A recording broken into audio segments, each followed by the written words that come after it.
বন্ধুরা, এই প্রচণ্ড গরমে মাছের একঘেয়েমি ঝাল ঝোল না খেয়ে গরমের সেরা মাছের রেসিপিটি বানিয়ে খাও।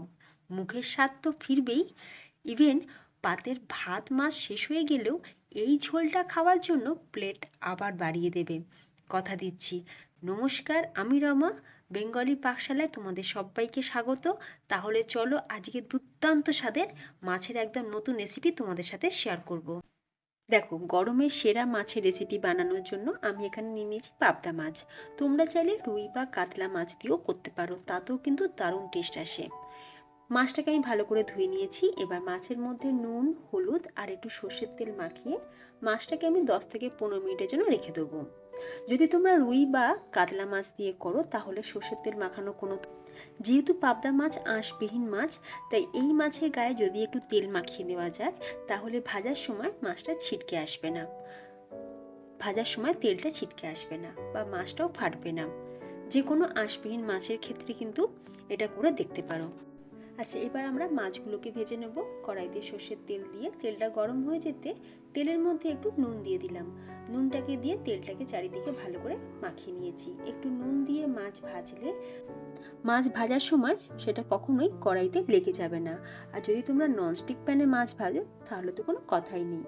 তো আমি মাছটাকে উল্টে পাল্টে একটু লাল করে ভেজে তুলে নিলাম। একই রকমভাবে আমি বাকি সবকটা মাছকেই ভেজে নেব যতক্ষণ মাছটা ফ্রাই হচ্ছে। অন্যদিকে বাকি প্রিপারেশনটাও আমরা করে নেব। এখানে আমি দুটো কাঁচা আম নিয়েছি। এবার আমের বোটাটাকে কেটে বাদ দিয়ে আমের খোসাটাকে ছাড়িয়ে নেব। এবার আমরা আমটাকে ছোট ছোট টুকরো করে কেটে নেব। একটু লম্বা করে আমটাকে কেটে নিতে হবে।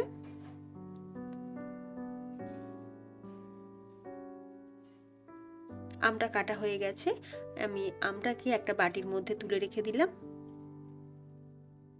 আচ্ছা, অন্যদিকে একটা মিক্সির জারের মধ্যে নিয়ে নিচ্ছি আমি 1 টেবিল চামচ হলুদ সর্ষে। কালো সর্ষে দেবে না, হলুদ সর্ষে দিয়েই করবে। কালো সর্ষে দিলে আবার কেলো হয়ে যাবে। সর্ষেটাকে মিক্সিতে দিয়ে সর্ষেটাকে প্রথমে আমি পাউডার বানিয়ে নিয়েছি। আমি কিন্তু এখন জল বা কিছুই ব্যবহার করলাম না, শুধু সর্ষেটাকে একটু গুঁড়ো করে নিলাম। এবার আমরা এর মধ্যে দিয়ে দেবো কাঁচা লঙ্কা, দিয়ে দিচ্ছি একটু নুন আর জল। একটু নুন দিয়ে সর্ষে পেস্ট করলে সর্ষে বাটা কখনোই দিতে হয় না। আর তবে কম মশলা দেখবে মিক্সিতে কিন্তু ভালোভাবে পেস্ট হয় না। তাই যদি সর্ষেটাকে একটু গুঁড়ো করে নিয়ে তারপরে জল দিয়ে পেস্ট করো তাহলে সর্ষে বাটাটা খুব ভালোভাবেই পেস্টটা হয়।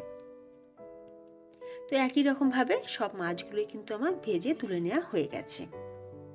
এবার কড়াইতে তেল কিছুটা কমিয়ে নিয়ে ওই তেলের মধ্যে দিয়ে দিলাম 1/2 চা চামচ 5 ফোড়ন আর একটা গোটা শুকনো লঙ্কা। ফোড়নটা ভাজার যখন সুন্দর গন্ধ বেরোবে দিয়ে দিতে হবে কেটে রাখা আম। আমটাকে দিয়ে 2 থেকে 3 মিনিট একটু ভাজা ভাজা করে নেওয়ার পর দিয়ে দিচ্ছি নুন আর একটু হলুদ দিয়ে খুব ভালো করে মিক্স আপ করে নিয়ে আমি এবার ঢেলে দিলাম জল। এখানে আমরা একটু উষ্ণ গরম জল ব্যবহার করেছি। এখানে 2 কাপ জল দিয়েছি। এবার আমরা আমটাকে একটু সিদ্ধ করে নেব। চাপা দিয়ে দিলাম, দিয়ে আমটাকে এখন সিদ্ধ করে নেব। খুব বেশিক্ষণ সময় লাগবে না, 3 থেকে 4 মিনিটের মধ্যে এটা খুব ভালোভাবে নরম হয়ে গেছে। এবার আমরা এর মধ্যে দিয়ে দিচ্ছি সর্ষে আর কাঁচা লঙ্কার পেস্ট, যেটা আমরা আগে থাকতেই বেটে রেখেছিলাম। বাটি ধোয়া একটু জল দিয়ে দেব। এবার খুব ভালো করে মিশিয়ে নিয়ে এর মধ্যে আমি দিয়ে দিচ্ছি গুড়। আমের টক অনুযায়ী গুড়টা ব্যবহার করবে। তোমরা চাইলে চিনিও দিতে পারো, তবে গুড় দিলে টেস্ট কিন্তু অবশ্যই ভালো আসবে। এবার যখন গ্রেভিটা ফুটে যাবে তখন দিয়ে দিতে হবে ভেজে রাখা মাছগুলো দিয়ে গ্রেভির সাথে একটু ভালো করে মিশিয়ে নিয়ে আমরা এবার ফুটিয়ে নেব। ওপর থেকে 2টো চেরা কাঁচা লঙ্কা দিয়ে দিলাম। এবার আমরা চাপা দিয়ে মাছটাকে ফুটিয়ে নেব। তো তৈরি আমাদের দারুণ স্বাদের টক ঝাল মিষ্টি পাবদা।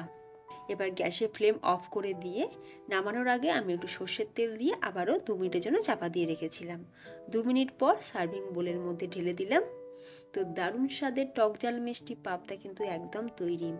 গরমাগরম ভাতের সাথে এই রকম পাবদা মাছের যদি একটা রেসিপি থাকে, তাহলে দেখবে খাবার আমেজটাই পুরো পাল্টে যাবে, দারুণ লাগবে খেতে। এই গরমের দুপুরে এই রকমভাবে পাবদা হোক বা যে কোনো রুই কাতলা মাছ দিয়েও কিন্তু বানিয়ে খেতে পারো, অসম্ভব টেস্ট। পাতে ভাত মাছ শেষ হয়ে গেলেও এই ঝোলটা খাওয়ার জন্য কিন্তু আবারও প্লেট বাড়াবে, কথা দিচ্ছি। আজকে রেসিপি ভালো লাগলে অবশ্যই ভিডিওতে লাইক দিয়ে ভিডিওটাকে শেয়ার করে দিও তোমাদের ফ্রেন্ডস এবং ফ্যামিলির মধ্যে, তার সাথে চ্যানেলটি সাবস্ক্রাইব করে রাখতেও ভুলো না। তো ভিডিওটা আমি এখানেই শেষ করছি, ধন্যবাদ।